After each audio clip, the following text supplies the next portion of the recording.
आज हम सामाजिक विज्ञान विषय में भूगोल अध्याय 3 कृषि के बारे में समझेंगे, जिसमें पहले कृषि कार्य कैसे की जाती थी और बदलते समय के अनुसार उसमें क्या परिवर्तन आया और आधुनिक कृषि किस प्रकार की जाती हैं और उनमें समस्याएं क्या क्या होती हैं एवं ऋतुओं द्वारा फसल कैसे ली जाती हैं और कौन कौन से फसल का उत्पादन किया गया, हम आइए इस अध्याय में समझेंगे। कृषि कृषि जो हमारे पूर्वज हजारों साल पहले भी क्या करते थे, फसलों का उत्पादन के लिए यह कार्य करते थे, जिससे प्रारंभ में फसल उत्पादन का मुख्यतः क्या होता है, भोजन के लिए किया जाता है।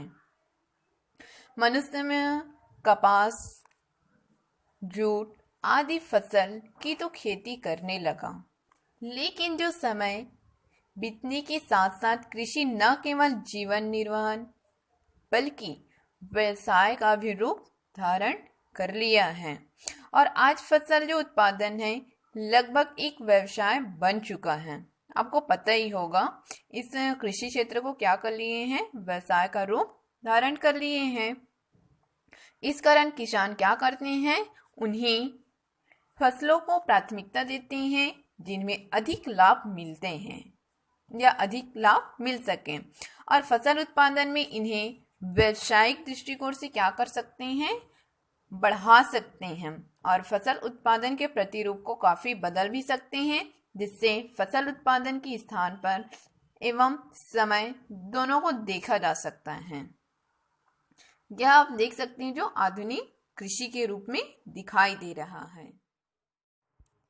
भारत में फसल ऋतु, इसका अर्थ जैसे कृषि के लिए तो पूरे वर्ष की जा सकती है, लेकिन इसका कहीं कहीं वर्षा ऋतु पर आधारित रहती हैं और इससे हमें पता चलता है कि जो भारत में साल भर एक जैसी जलवायु नहीं रह पाती।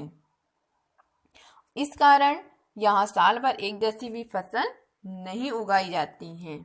जैसे उदाहरण के रूप में आप ले सकते हैं छत्तीसगढ़, जो सिंचित क्षेत्रों में बारिश में क्या करते हैं, धान, ठंड में लेते हैं गेहूं और सब्जियां तथा गर्मी के मौसम में सब्जियों की खेती की जाती है। इस तरीके से वर्ष के विभिन्न मौसम में फसल भी किस्में बदल जाती हैं, लेकिन भारत में वर्ष को जो फसल उत्पादन की दृष्टि से इन्हें 3 ऋतुओं में विभाजित किया गया है और साथ ही साथ इन्हीं 3 ऋतुओं से ही भारत में अलग फसल देखने को मिलती हैं, जिसमें खरीफ, रबी और जायद फसल, यह तीन फसलों को लिया गया है। पहला है खरीफ फसल। इस ऋतु का आगमन जो है मानसून के साथ होता है, वर्षा ऋतु, जिससे खेती के लिए पानी हमें अत्यधिक मात्रा में आसानी से उपलब्ध हो जाती है और इस ऋतु में देश की जो लगभग पूरी कृषि भूमि पर खेती की जाती है। इस ऋतु में तो मुख्यतः आर्द्रता एवं उच्च तापमानी जो फसलें उपजाई जाती हैं, लेकिन इस मौसम की प्रमुख फसल में आप ले सकते हो धान, मक्का, ज्वार, बाजरा, महुआ, तुअर, मूंग, उड़द, तिल, मूंगफली, सोयाबीन। इस तरीके से आप इन फसलों में ले सकते हैं। अगला आता है रबी फसल। जैसे ही खरीफ फसल समाप्त होती है तब रबी फसल की शुरुआत होती है, जो पूरे शीत ऋतु वर्ष चलती हैं और इसमें वर्षा बहुत कम होती है। साथ ही साथ वर्षा के कम हो जाने के कारण क्या होती है, यहाँ सिंचाई अथवा नमी वाले प्रदेश से की जाती हैं। इस कारण इस ऋतु में जो बोई गई भूमि रहती है वह रबका खरीफ की तुलना में अधिक है। इस प्रकार शीत ऋतु के साथ फसलें बोई जाती हैं और इनकी प्रमुख फसल लिए जाती हैं गेहूं, जौ, तोरिया, सरसों, अलसी, मसूर, चना यह फसल ली जाती है। और शीतकाल में जहाँ वर्षा होती है वहाँ पानी उपलब्ध अधिक होती है, वहाँ धान भी अत्यधिक ली जाती हैं। जैद, इसका अर्थ है शीत ऋतु के बाद इस ऋतु का आगमन होता है, जिसे गर्म कृषि भी कहते हैं। और इस मौसम में वर्षा नहीं होती, इसलिए इस समय केवल उन्हीं भागों में खेती की जाती है जहां सिंचाई की पर्याप्त सुविधा उपलब्ध हो सके। और इस मौसम में जो बोया गया क्षेत्र है वह सिंचाई के लिए उपलब्ध हो सके, इसलिए इस मौसम में जो नदियों के किनारे, झील के निकट या मैदानी क्षेत्र में जहाँ सिंचाई की सुविधा उपलब्ध हो सके वहाँ की जाती हैं। अधिकांश भूमि पड़ी रहती है और यह मौसम ग्रीष्म काल से भी नाम जाना जाता है। इसमें उच्चतम सहने वाली जो फसलों का उत्पादन होता है, जिसमें इनकी प्रमुख फसलों का नाम है खीरा, ककड़ी, तरबूज, सब्जियां, जो इस मौसम की सिंचाई पर आधारित की जाती हैं। भारत में फसल उत्पादन का अर्थ है जो कृषि में प्राप्त होने वाली उपज से लिया जाता है।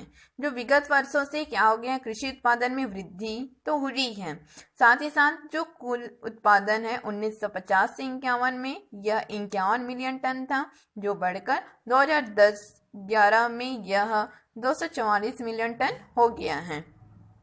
इस प्रकार जो अनाज का उत्पादन है वह 60 वर्षों में लगभग 5 गुना वृद्धि हुई है। और इसी काल की जनसंख्या में भी 3 गुना अधिक वृद्धि हुई थी, जिससे 1951 की जनसंख्या में 36 करोड़ थी, जो 2011 में बढ़कर 121 करोड़ हो गई है। तो इस प्रकार 60 वर्षों में जनसंख्या की तुलना करें तो अनाज उत्पादन में अधिक वृद्धि हुई है। और 1950 से 51 में जो दाल का उत्पादन है वह 8 मिलियन और 2010 और 11 में वो बढ़कर 18 मिलियन टन हो गया है। इस प्रकार से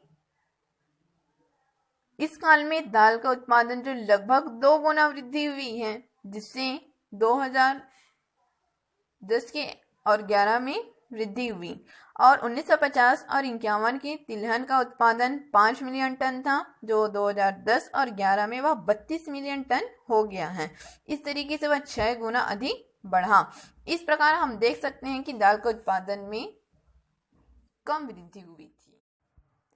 फसलों के उत्पादन में वृद्धि के अंतर्गत इन्हें 3 भागों में विभाजित किया गया है, जिसमें पहला आता है नीरा बोए गए क्षेत्र में भूमि, दूसरा सिंचित भूमि ले सकते हैं, और तीसरा आता है उत्पादकता में वृद्धि।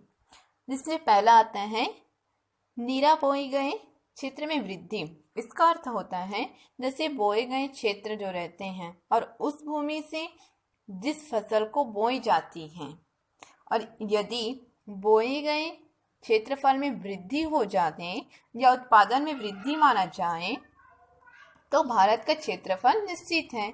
और इसी निश्चित भूमि में जो अलग अलग उपयोग होता है, यदि खेती की भूमि बढ़ाते हैं तो दूसरी भूमि कम हो जाती है। यदि कृषि भूमि का विस्तार करना होता है तो क्या करते हैं, जंगलों को साफ करना होता है। और 60 वर्ष से जो आंकड़े हर कृषि भूमि पर विस्तार हो रहा है, जो लगभग 1950 के दशक से ही हुआ, और इसके बाद वह लंबे समय के लिए स्थिर भी हो गया था। और इस अवस्था में वह कम, जिससे बहुत ही फर्क पड़ा, और प्रति भूमि के कारण कृषि भूमि पर भी अन्य उपयोग होने लगा।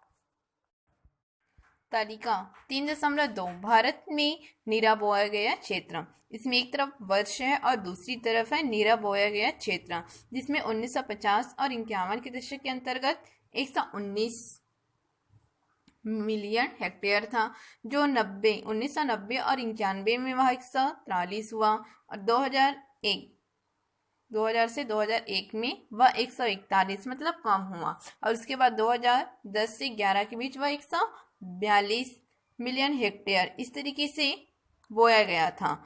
जो नीरा बोया गया क्षेत्र का अर्थ जो उस वर्ष के दौर सभी फसलों के लिए बोया गया क्षेत्र, और वह क्षेत्र को उस वर्ष के दौरान एक से अधिक बोया जाता है। सिंचित भूमि में वृद्धि। इसका अर्थ यह होता है जो कृषि के लिए प्रमुख आवश्यक माना गया है कारक जो है पानी है, जो वर्षा काल में यह प्राकृतिक रूप से प्राप्त होता है, जिसमें अधिकांश भागों में कृषि भी की जाती है। लेकिन बारिश के मौसम के बाद पानी के अभाव में भी अधिकांश जो भूमि रहती है पड़ी रहती हैं और फसल उत्पादन में भी वृद्धि के लिए क्या करते हैं, सिंचाई सुविधा की आवश्यकता एवं विकास भी किया जा सकता है।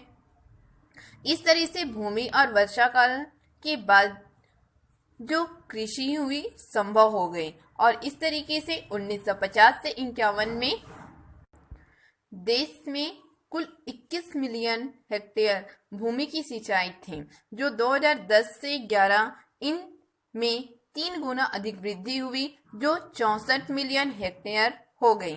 तो इस तरीके से भूमि ऐसी भी है जिस पर 2 बार सिंचाई की जा सकती है। इसका अर्थ होता है कि 1950 और 51 में जो 16% भूमि सिंचित थी, जो 2010 और 11 में लगभग 3 गुना से अधिक वृद्धि हुई और यह 45% हो गई है। एक आरेख के माध्यम से देखते हैं, आइए।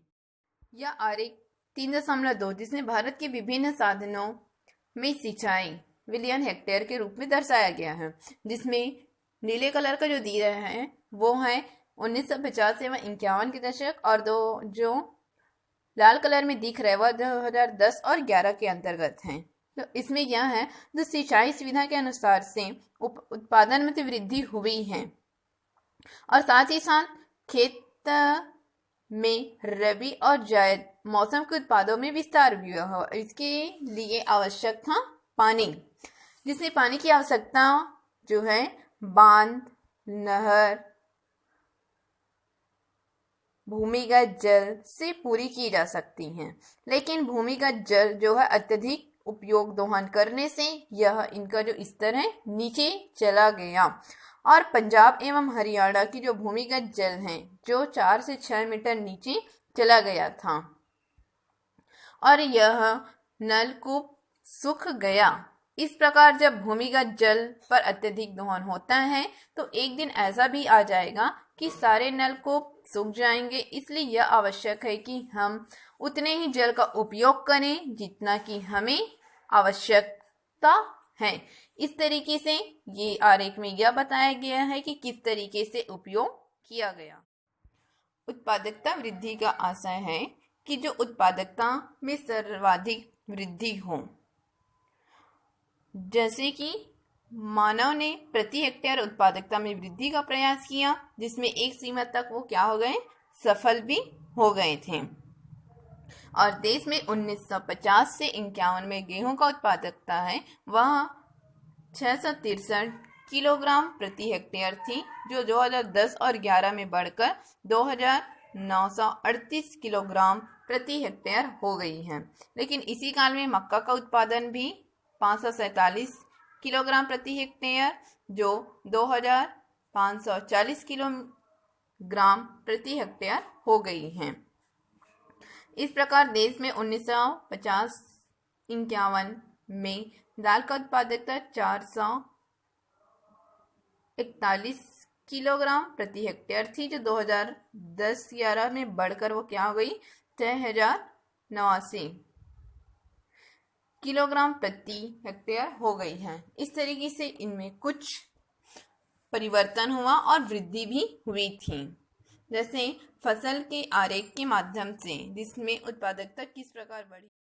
आरेख 3.3 भारत का फसल उत्पादकता, जिसमें नीले और लाल कलर का दिखाई दे रहा होगा। जो नीले कलर का है वह 1950 से 51 है और जो लाल कलर दिखाई दे रहा है वह 2010 से 11 है। इसमें यह बताया गया है कि उत्पादकता कैसे बढ़ रही है और उत्पादक जो है वृद्धि के कई उपाय अपनाए जा रहे थे, जिसमें अधिक उपज देने वाले बीजों में रासायनिक उर्वरक है, कीटनाशकों आदि का प्रयोग किया गया था और पहले पारंपरिक बीजों का उपयोग भी किया जाता था, जिससे इन बीजों का अनुसंधान कर नए अधिक उपज देने वाले बीज भी तैयार किए। इस तरीके से रासायनिक उर्वरक उत्पादक में यह वृद्धि हुई, जो 1965 से 66 में भारत में 7.6 लाख टन उर्वरक का उपयोग किया गया और 2001 और 2 में बढ़कर वह 174 लाख टन हो गया था।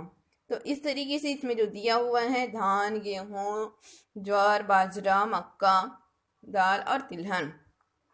स्वाभाविक है 1950 की तुलना अगर करें कि 2010 और 11 में, तो इसकी तुलना क्या हुई है, बढ़ गई है एवं वृद्धि भी हुई है। उत्पादन में वृद्धि के चलते रासायनिक उर्वरक कीटनाशकों का अत्यधिक उपयोग भी हुआ था और इसी उपयोग के कारण दीर्घकालीन दुष्परिणाम भी सामने हम लोग को दिख रहा है, जिसके कारण कुछ समस्याएं भी आ रही हैं और खेत बंजर भी हो रहे हैं। साथ ही साथ इनका अत्यधिक उपयोग करने से इनकी सर्वाधिक जो दुष्परिणाम है वह कृषि क्षेत्र में पड़ रहे हैं और जो हमारे खान पान में भी जहरीले तत्व शामिल हो रहे हैं, जिससे कई बीमारियां फैल रही हैं।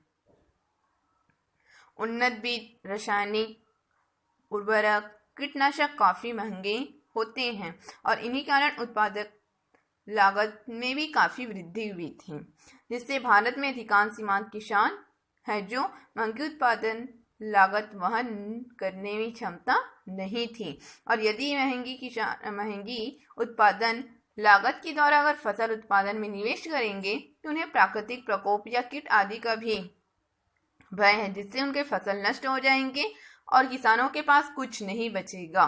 इसलिए उत्पादन हो भी जाए और फसल का उचित मूल्य बाजार में प्राप्त ना हो तो किसान को नुकसान उठाना भी पड़ सकता है।